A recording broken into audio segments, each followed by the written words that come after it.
Hello, everyone, and welcome to the Doom Productions podcast, a podcast hosted by Doom Productions. I'm your host, Jordan, and usually I am joined by at least one other person, Ethan Hansen, and sometimes another person, Zach Hendricks. But tonight it's just me, because Ethan has COVID, and Zach is preoccupied with family stuff, and I just finished making a video for this week, and I was feeling in a productive mood, so I thought I'd record a solo episode for the podcast to release. So, welcome. Thank you for stopping by. And if you don't know about Doom Productions, we make feature films and videos about films and filmmaking on our channel. All our films you can check out in a playlist titled Feature Films. I think we have 8 movies in there now, something like that. I can't remember exactly. Let's see, we have Great American Sleepover, which is the movie we made in high school, which is not very good, but we leave up for people to learn that, not everyone starts out amazing. We have Oh Brother, we have House, we have October, we have Video Carnage, we have See You Soon, Wild Boys 2, Crescendo. Crescendo technically isn't a Doom Productions exclusive movie. It's not on our channel, but we had a huge part in making that, so it's in the playlist. It's actually, you can check it out on the RC Films channel, but regardless, it's in our playlist. And we have a whole ton of videos on our channel about filmmaking, making movies, advice for other filmmakers, behind-the-scenes stuff, a little bit of film analysis, stuff like that. And we have this podcast, which comes out every single Friday. And so, yeah, welcome. That's who we are. We're located in Portland, Oregon. And, yeah, I'll just leave it at that before I ramble for too long. So, I've kind of reached a point.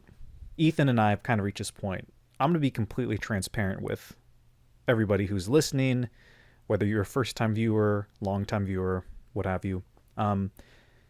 Ethan and I have a really hard time coming up with ideas for videos, but we do it every single week because we feel like we have to keep ourselves kind of sharp and kind of keep putting our stuff out there, because we feel that, one, we make videos, that's what we do, so it's better to do something every week, even if it's very low effort or even if it's just something little.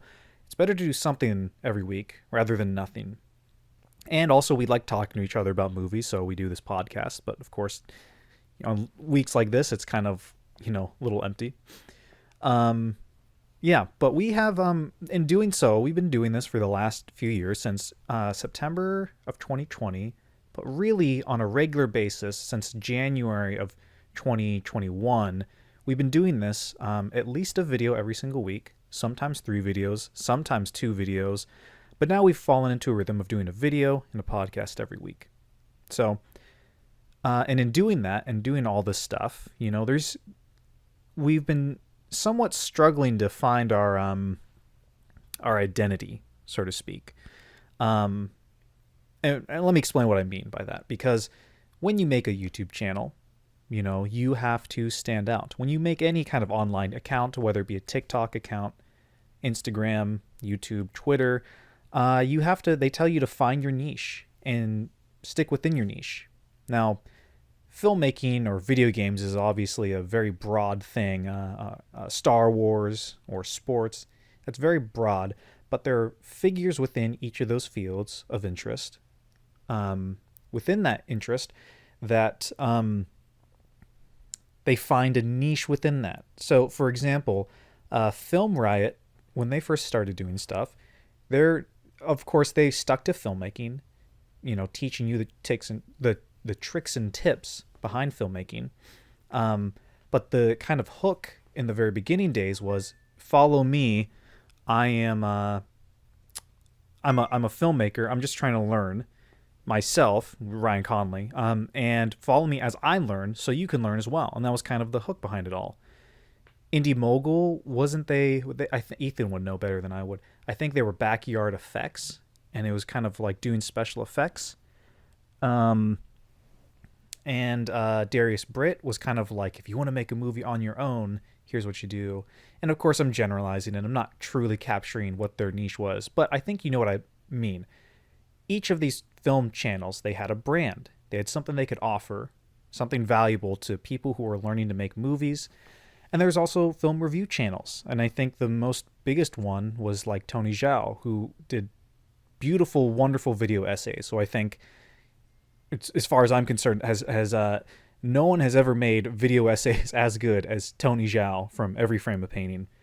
And so, of course, he spawned a whole bunch of other video essayists who weren't as good, and so now it's kind of flooded the market and whatever, but I digress. I'm rambling again. Anyways, so Ethan and I we've been trying to think,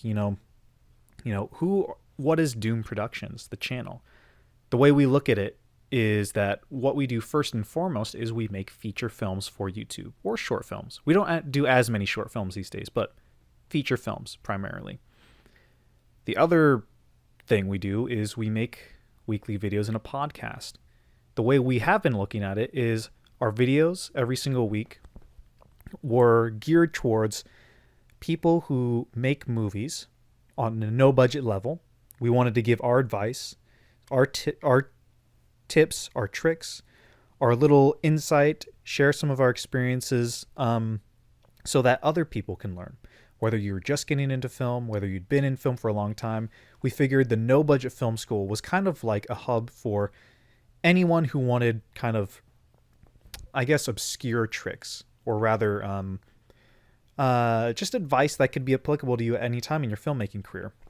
Because so often when you start out making movies, what you learn in your no budget days will apply to, if you go on to make a, bigger movie. It's not always the same thing the other way around. And so that was kind of what we've done. And then we figured that our podcast has become kind of more personable. It's for, hardcore fans who really want to just check in on us and see what we're doing and just listen to us talk and that sort of thing. Anyways, my really long roundabout way of getting around to my point of all this is I'm not sure what to be frank, we have run out of ideas to a certain extent, which probably isn't a good thing to admit, but I figured, now would be a great time to call upon the audience, is asking everybody, what kind of videos would you like to see from us?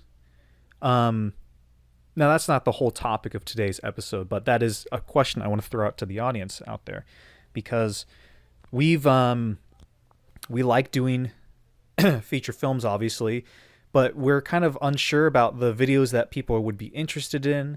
We know the videos that we like to make, but we're not necessarily sure if other people are interested in. We don't know if we've covered everything there is to cover about no budget filmmaking. So I guess I'll start this episode with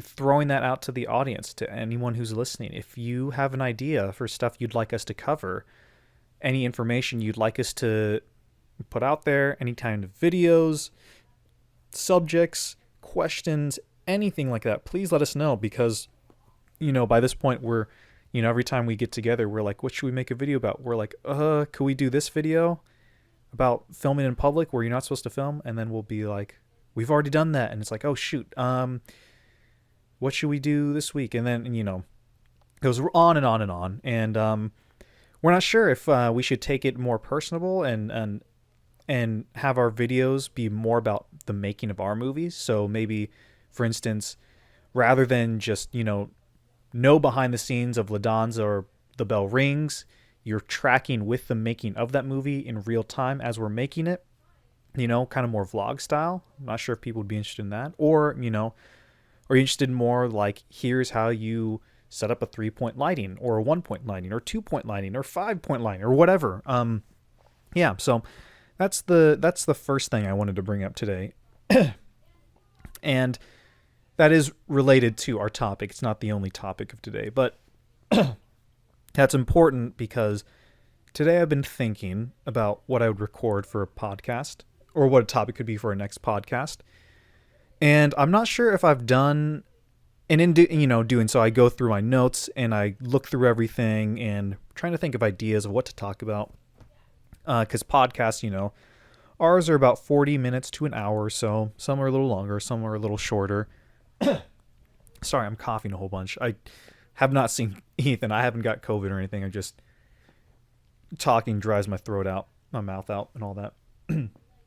Anyway, and in doing so, I came across a little blurb I'd written called "Good Taste is the Enemy of Creativity." And if you know me, if you've watched this channel before, you'll know that I've said that several points in different videos, at different times, different podcasts, whatever. I'm not sure if I've ever sat down and explained what it means. So if I have, apologies. That's the topic for today.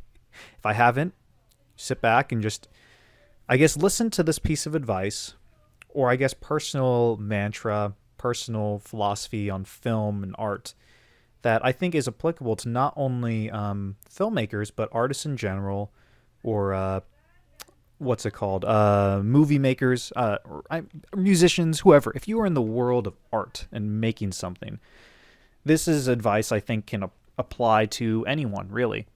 And again, it is good taste is the enemy of creativity. Now, I don't know where I was or who first said it. I know I did not come up with that myself. It was something I heard. I can't remember who said it. So if you can come up with, or if you can locate where that originated from, please let me know, because I would love to be able to credit this person or this thing or whatever. But it's something that I've said for a while. So I think, before I get into, there's several different layers to that quote, I think. I think first off, the thing to address, good taste, and let me just repeat it again, good taste is the enemy of creativity. Now, good taste, again, this is all my kind of opinion, based on that phrase that I heard, that I stole from someone, that I heard from someone, I can't remember who, but anyways, good taste is the idea that there is such a thing as a bad movie and a good movie. Now, again, but going back, if you know me, I think I've found that there's two types of film people in the world, two types of artists in the world, just in general. But I'll stick to film because that's my lane. There are people who believe that movies can be objectively measured in terms of this is good, this is bad. And there's people who don't think that, who look at it more in terms of personal taste, which is, I like this movie, I don't like this movie. And when you're talking about the technical aspects of filmmaking, it's very hard to differentiate too. And it can be hard to differentiate, what is good, what is bad, what's, made well and what isn't made well.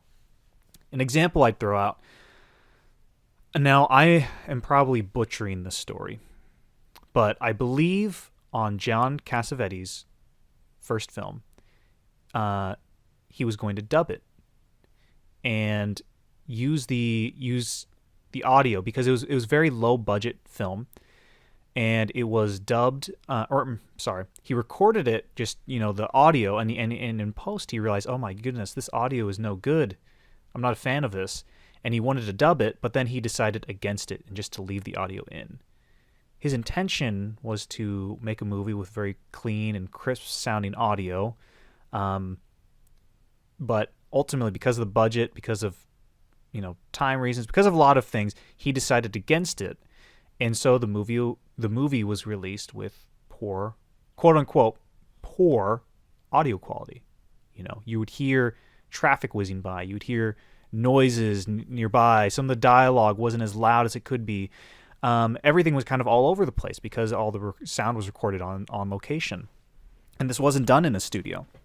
Now, you could say that the audio on a technical level was bad, right? If you subscribe to the idea of objectively measuring something. But at the same time, I believe that movie has been praised for its realism and the uniqueness of that sound design, which wasn't a technical intention by any means whatsoever, but through accident and through quote unquote, poor audio quality became an interesting decision, became an interesting artistic choice. And forgive me, I cannot remember the name of the movie. I can't remember all the details, but that is just something that comes to mind. That's kind of what I mean when I say that it's really hard to define what is good and bad in films. I think because you can break things down on a technical level, like, oh, the lighting is well balanced. There is a strong, graphic sense to this frame. The sound is clear. The acting is believable. These are all things that, on one level, yes, it is. For the most part, it's important to try to get those things and get a good quality audio and get good quality sound and video and a good, crisp, clear image. It's important for all this stuff on a technical level to technically do things right. But there are many instances when that's not always the case, when technical limitations bring about something very interesting and new and innovative in a sense. Thinking about I'm trying to think of another great example. I'm sure there's another great example of a technical limitation becoming something that's artistically, praised. The one thing that comes to mind is thinking about something like Clerks, right? Kevin Smith's movie.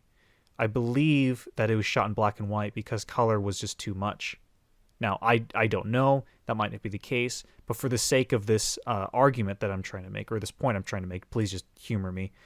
And again, if I'm wrong about any of these infos, please correct me in the comments below. I'm not by no means an expert on any of this. Film stock is expensive, right? Black and white is cheaper than color. So they shot Clerks on black and white because it was cheaper. Now, you could say that, oh, it wasn't in color. That's, because it was too cheap, because our budgetary limitations. Therefore, because it's not in color, because it's not super real, it's no good.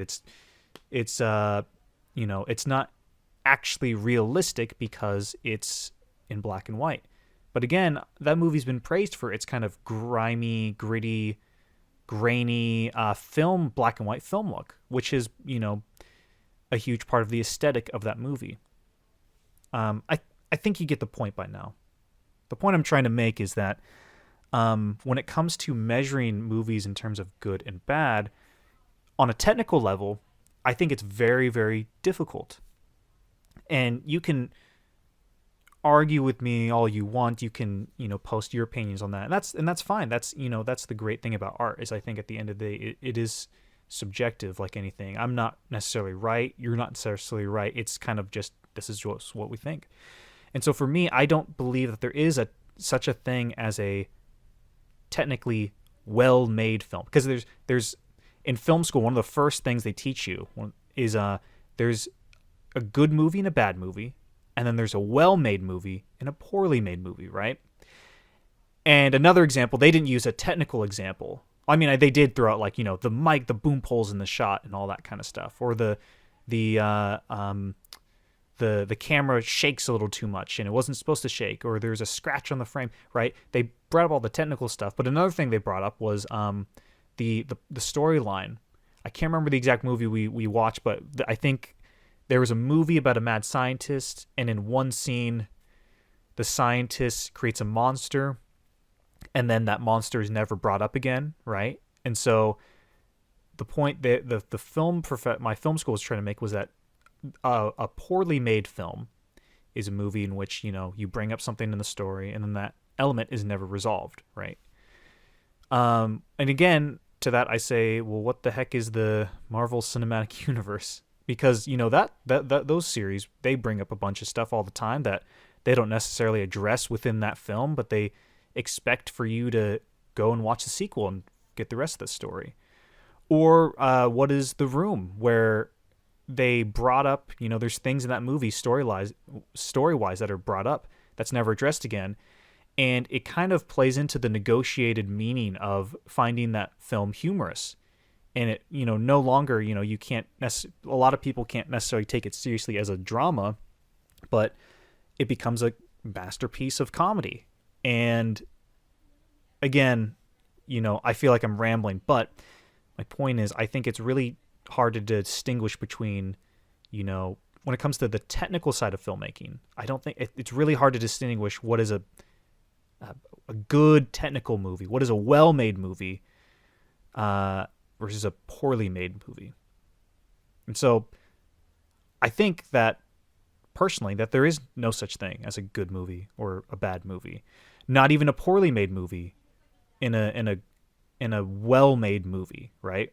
Where technically everything is quote unquote, well made or whatever. I don't think there is such a thing. I think, like most art forms, movies are an emotional experience first and foremost. Something Ethan says a lot is everyone's least favorite movie is someone's favorite movie, and vice versa. Because when I went to film school, and even in the last few years, I've kind of struggled with that question, like what is a film? What is a movie? What does it even mean? And it's the kind of thing that I've kind of settled on for the most recently is that movies are an emotional experience. Movies are utilizing editing to manipulate time and space. That's kind of been my answer for the last few years, something that I feel comfortable with saying. That to me is what movies and what cinema is. Now, that's not all cinema is. I believe, is it Russian Ark is the movie where it's all this one sweeping single take, right? I think, correct me if I'm wrong, I think Russian Ark is one.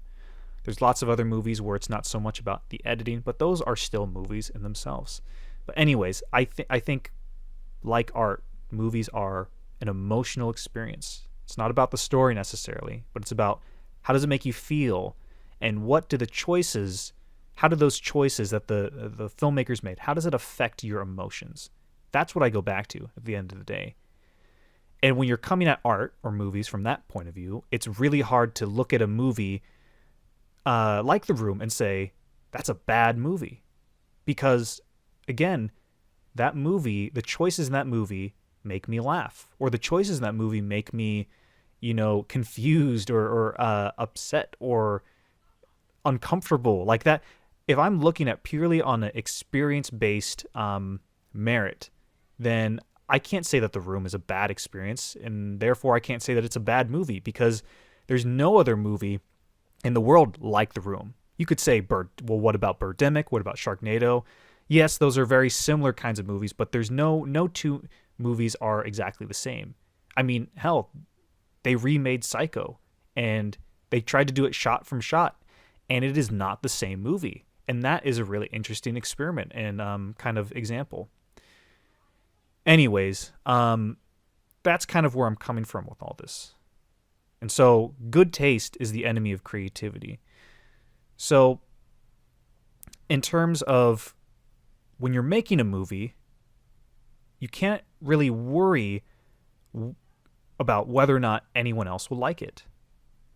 If you focus on what other people think, you'll end up making something that you don't really want to make. You know what I mean? And what I mean by that, again, coming out from the, there is no such thing as a good or bad movie. If you try to please too many people, you're going to miss out on pleasing yourself, which is the most important part of it. When you kind of forget the film viewer, the audience entirely, because it's just impossible to please everybody. And ultimately, you need to stick to your guns and make something that you really want to. And that's kind of where, I think the audience really comes into play here, because there's some people who think, the audience, should have a say in this or should influence that or whatever. And that's, maybe that's another topic for another time, but I ultimately believe when you're making the movie, you just can't listen to all those voices. I think you hear horror stories of Hollywood filmmakers, and they'll be making a movie. Oh, I think Rob Zombie talked about this when he was making the Halloween movies. And he said every single week, whatever the box office success was that previous Friday, the studio executives would say, this movie just came out, so it's got to be like this. I don't remember the exact example that he gave, but like Cars just came, like the studio's execs would come in and be like, oh my gosh, Cars just came out, made a bunch of money. We got to make this like Cars. And Rob Zombie would just be like, I don't know what you're talking about. Okay, sure, yeah, whatever. And obviously that movie's Halloween, his remake is nothing like Cars, but, you know, you can't worry about people pleasing with your movie because in the end it's going to lack a singular artistic vision. And then it's just going to be kind of a Frankenstein monster of a creation where the intention and the artistry and the intent behind everything is just kind of lost. And so, you know, when you're making a movie, you just can't worry about whether or not people like it. And that's kind of where the good taste idea. When you reject the notion of good taste, you also have to reject the notion of people pleasing to a certain extent when it comes to your audience. Because again, if there's no such thing as a good movie or a bad movie, you know, that frees you up a whole lot more.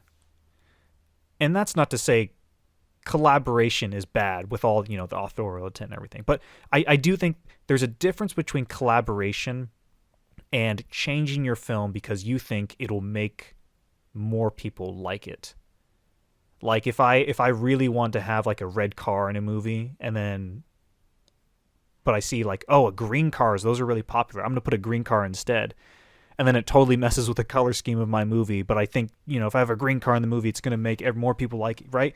That's not healthy. But, you know, if Ethan were making this hypothetical movie and Ethan comes up to me and says, oh my gosh, we should make this a green car because the character of this represents this and then this will go play.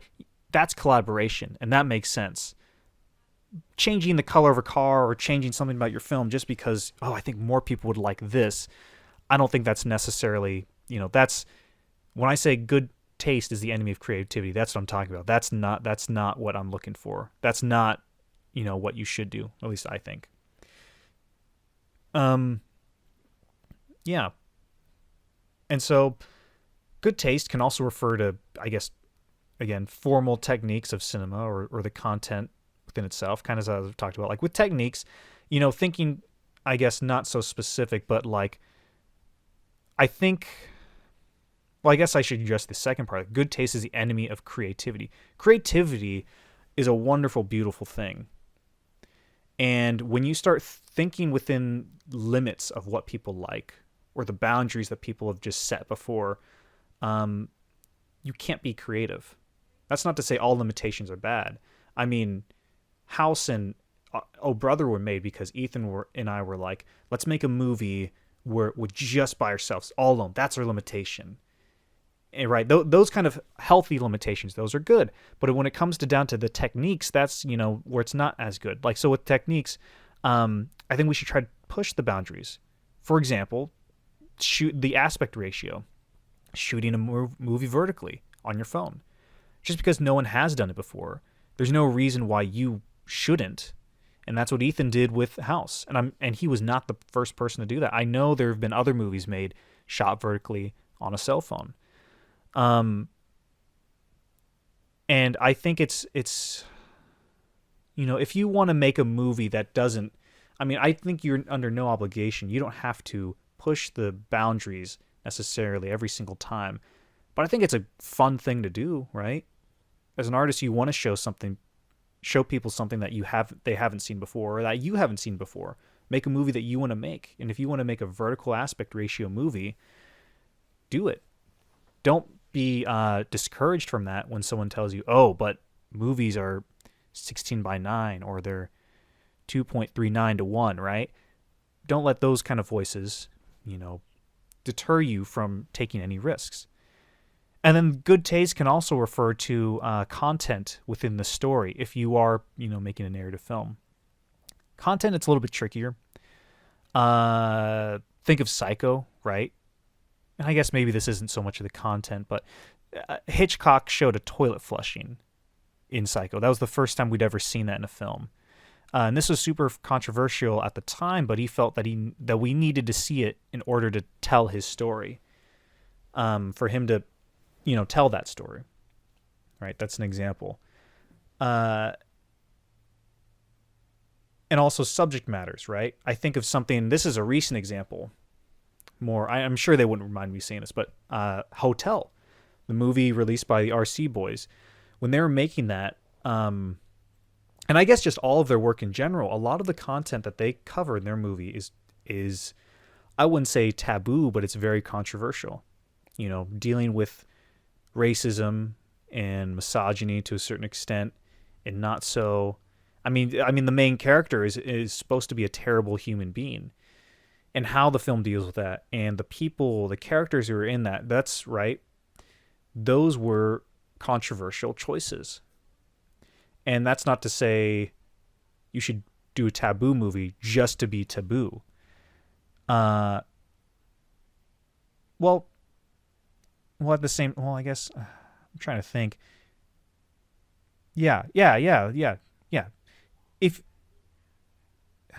it's not always great to be taboo just for the sake of being taboo, but if there's a movie that you really want to make with a taboo subject matter and it really speaks to you, you could do it. But I think there's also an experience of a perfectly valid experience of a movie where it is kind of taboo and shocking for the sake of it as well. And that's not, and again, that's where it's a trickier line, because then you're dealing with real world issues, and then it's the thing of, how does your audience how are they going to interpret it, and how is it going to be perceived, and all that, and that's a whole nother conversation. But anyways, good taste being the enemy of creativity. I think, again, it comes down to, as an artist, you shouldn't limit yourself. Um, there's so many limitations when it comes to filmmaking and when it comes to making movies, technical, logistical, all that kind of stuff. There's so many different limitations. Don't impose creative limitations on yourself because you think more people will like it. And I think at the end of the day, that's what this whole kind of phrase comes down to. Good taste is the enemy of creativity, because at the end of the day, you should be focusing on making a movie that you want to see, creating an experience that you really want to have in a movie. And you shouldn't let voices tell you otherwise. Again, there's a difference between healthy collaboration and just changing your stuff willy-nilly just because you think more people will like it. And there's a tasteful way, I think, to do things, cover certain subject matters, or do certain things. But at the end of the day, art is subjective. There's no right way to measure, this is a good movie, this is a bad movie, this is a good painting, this is a bad painting. It's a very, it's a tricky thing. Or I guess it's not tricky. I think it's very simple and straightforward like that. And it's within the reactions, and the discourse of it is where it gets a little trickier to navigate and all that. But that's kind of what I mean when I say creativity, or good taste is the enemy of creativity. I think, one, it means not limiting yourself to what you think other people will enjoy. I think it means not limiting yourself creatively. I think it means pushing your own boundaries and seeing where, you can push yourself, whether it be technically or story-wise or anything else involving your movie.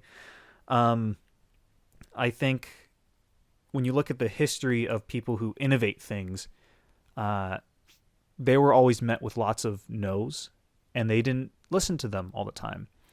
I'm thinking of an example. There's two examples. I was actually talking to a friend about this. Two examples. One is The Incredibles. In the original Incredibles movie, there's a shot where Mr. Incredible is looking at one of his suits, and his suit has a tear in it. And he sticks his hand into the suit and out through the other side, through the hole. And at the time, the animators and the CGI artists were begging Brad Bird, please do not put that shot in the movie, because at the time it was very difficult to put I guess it would have been the model of Mr. Incredible's hand through the mesh of the CGI suit. That at the time was just they were like, how do we do this? How do we figure it out? Please let's not do this. It's going to create a whole lot of work. Hasn't been done before, can't be done before. Brad Bird didn't listen to them. And now you see that kind of stuff in movies all the time. Another example is, I think I might have talked about this recently on the podcast, I can't remember, but George Lucas and sitting down with the artists at ILM when they're doing the Phantom Menace, and he's telling them about the whole Gungan battle at the end of episode 1, where the Gungans are fighting the droid army, big green rolling fields, all CG Gungans, all CG droids. You're trying to figure out how to do this and you can tell how apprehensive and nervous the John Knoll is about the whole thing. And Lucas just stands his ground and says, no, we're going to figure this out. We're going to figure out a way to do this because we're going to innovate cinema and we're going to make this easier on ourselves for the next 2 movies. Yeah. And so, again, I think that's a big part of what good taste is the enemy of creativity wraps up, is not listening to the no's. And that's just a good, I think, lesson for most people. I mean, obviously there are times when you should listen to the word no, obviously. But when it comes to making art and making something and being creative, it's not always, you gotta, at a certain extent, just drown out a lot of those voices and just turn the volume down and ignore them, because at the end of the day, create what pleases you, create something that inspires you, that you love, you want to see, and hopefully more people will flock to you, regardless if there's some people who say, oh, this is bad, this is not good, or whatever. Remember, no such thing as a bad movie, no such thing as a good movie either. But movies are an experience, and so everybody's going to have a different experience with each project, each thing you make. So, geez, I thought I'd be more clear and to the point and distinct, but I feel like I've just been rambling for a long time. Geez, I'm sorry if you're listening to this. If you're still listening to this, give yourself a brownie point or gold star for sticking with it so far. Yeah, so if you have any questions or comments or anything like that about my go-to catchphrase, good taste is the enemy of creativity, feel free to leave a comment down below. If you have your own personal filmmaking quote or artistic quote or something you go to frequently, please let me know. I'd love to hear it. Maybe it'd help me out too. So with that, I'm gonna move on to our next segment of the show, or of our podcast. And this segment is called what are you watching? Yeah, I think I'll do what are you watching first. For me, it's been, I've found that I can't remember the last time we did this, sat down and talked about what I've seen. I've seen so much.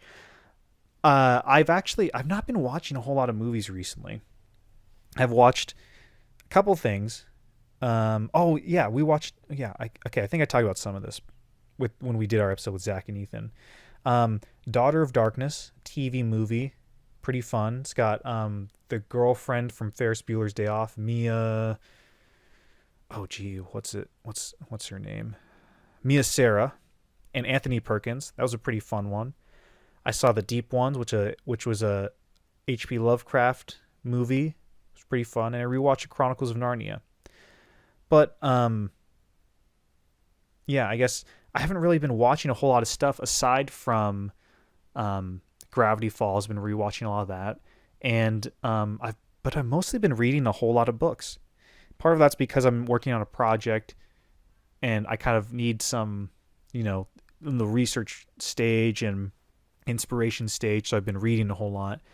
But another part of it is just I really like to read. I'm not a great reader.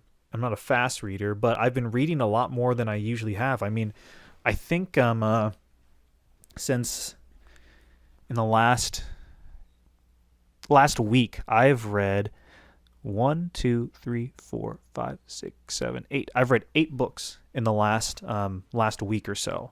Now, these aren't huge books. These are like novellas, so they're shorter than a full-length novel, but, I've just been enjoying them a whole lot. So I've been reading a lot of old weird fiction, so stuff from Arthur Machen, stuff from Lovecraft, stuff from Algernon Blackwood. I don't know how to pronounce the name. Algernon Blackwood. Been reading a lot of that stuff, and I love it. Weird fiction is fun. And a side note, our movie that we made, Doom on the Doorstep, came from 2 Lovecraft stories. Because when we were doing that, I knew it was a Lovecraftian movie, so I wanted to give it kind of a Lovecraft reference in the name. And he has 2 stories. He's got one called The Doom That Came to Sarnath, and another one called The Thing on the Doorstep. And so, fun fact, that's where our film title, Doom on the Doorstep, comes from. And if you take it to more like who we are, Doom Productions, I mean, our name, Doom Productions, came from our movie, Doom on the Doorstep. So, yeah, thanks, old Howard Phillips Lovecraft for the name and the terrifying books and all that. But yeah, I've been doing a lot of reading, not so much watching. And now the next segment of our show, our last segment of our show, what are you working on? So as usual, I mean, I can speak for Ethan actually, and myself. I mean, it's been the same thing for the past few weeks. Ethan's been working hard on The Bell Rings. Zach, Ethan, and I have together been working on Wild Boys 3, getting that out there. And then I'm still working on La Danza, prepping for shooting. Ideally, we will be doing another couple days stretch of shooting next week at some point. So, that's just been fun. That's something I really want to show people a lot of stuff that we've been shot so far. But I know that, it's going to be a while before the movie's done, so I'm going to hold on to everything for a little bit now just to, keep things under wraps. Yeah, and that movie's been so much fun. I've edited everything that we've shot. So, like with most projects, I've been editing as we shoot. So, I'm completely done editing with the stuff we have shot. But at the same time, because of the nature of the project, I know that the edit is constantly going to change and morph and evolve as we shoot more and more and more. So, yeah, I've been working on La Danza a whole bunch. It's been really great. And I guess not film related, but kind of more artistically, creatively, personally. I don't know. Maybe this isn't the right place to share this, but for me personally, I am interested in so many different things. I don't know if anybody else can relate to that. I have lots of interests in seemingly unrelated things. So I love film, obviously. I love music. I love drawing. I love art. I love languages. I love learning other languages. I love writing. I love teaching. I love CGI, animation, all that kind of stuff. I got a whole lot of unrelated interests, I feel, and passions. Maybe passion's a strong word, but I got a lot of different things I'm interested in. And it's been really hard for me personally to try to focus on one thing. I mean, obviously I'm a filmmaker first and foremost, but fitting all the other stuff into my schedule, into my time has been really difficult. And even when it comes to getting a job or picking a job or a career, even that's been really difficult because I feel if obviously making movies would be a wonderful dream. I'd love that. I'd drop anything I'm doing in a heartbeat to do that. But as you get older, you know that it's probably not going to be making movies. Being paid millions of dollars in Hollywood, that's not always very likely. So you got to have a backup plan, or not even backup plan, but another career or job that you enjoy to pay the bills. Because as a filmmaker, you're not going to make much money in the beginning anyways. So for me, picking a career that I'd be happy with, because that's been really difficult because I don't want to be locked into any one thing. And if I feel like if I picked only like one of the things I'm passionate about, I'd be losing out on a ton of other things. And so I'm really valuable my free time. So if the more free time I have, the more time I can spend on all these other things and improving my skills at if it's art or writing or animation or language learning or teaching or anything like that, that's you know, I have too many choices. I guess that's the easiest way to put it. I feel very overwhelmed with the amount of choices and things I could do with my life. And so I've struggled to get a lot of stuff done in the past few years in terms of things outside of filmmaking. Even in filmmaking, I'm not even sure how much I've really accomplished, really. But so all that being said, over the next year, I'm kind of starting a new thing, which I've never done before. Maybe it is a thing that people do. I don't know. Because of all my different interest in all these different unrelated things, outside of filmmaking, it's been very hard to accomplish very much. Like, I've always wanted to write a book. I've tried writing books here and there, dabbled a little bit, maybe written a couple of chapters, but never got farther than that. I've always wanted to draw more, and I have a couple of half-filled sketch pads and sketchbooks, but I'll get a couple pages in and then I don't write anything else. I have music and songs and albums I'd love to record or write and just improve on, but I've it's not really there. Outside of film scoring, of course. I have, lots of practice I need to do with maintaining my French and Spanish. I've been trying to learn Khmer for forever, but I'll start and stop for like a week or so. Like, I'll start it up, be good for a week, and then I'll just drop it and falls out of my habit and routine. And yeah, I just feel very unaccomplished in that way. So something I started doing this month in June is something I'm calling the 12-month challenge, which is unoriginal, and I know it's kind of derivative slightly of Dan Latson's 12 film challenge or 12-month movie challenge. I can't remember what it's called, but anyways, this is not a film related thing. This is a passion related thing. This is a skill related thing. This is something different. Essentially, for the next year, I'm going to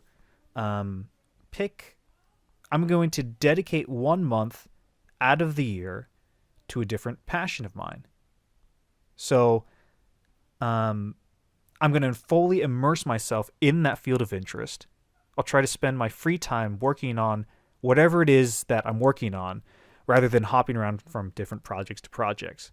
And then by the end of the year, my goal is to have a complete list of things that I've always wanted to do or improve my skills in a specific field. And that's not counting film. Obviously, I'm going to be making films year round. There's a couple things like film, language learning, education that I'm going to be doing year round. Education, obviously, because that's my job. That's how I make money. And Doom Productions is somewhat educational, I think. Languages, because I know that you need to maintain your languages practice daily if you don't let it fall behind. And film, because I just that's my first love, first and foremost. But outside of that, I'm planning to dedicate each month all my free time to one specific interest of mine. And so this month I've been doing drawing, because I want to become a better drawer, better artist. I got a tablet or an iPad and an Apple Pencil, so I've been drawing a whole bunch in Procreate. And so this month I'm working on drawing. Next month after that, I'm going to be working on some animation. And every month for the next years, I'm working on a different thing.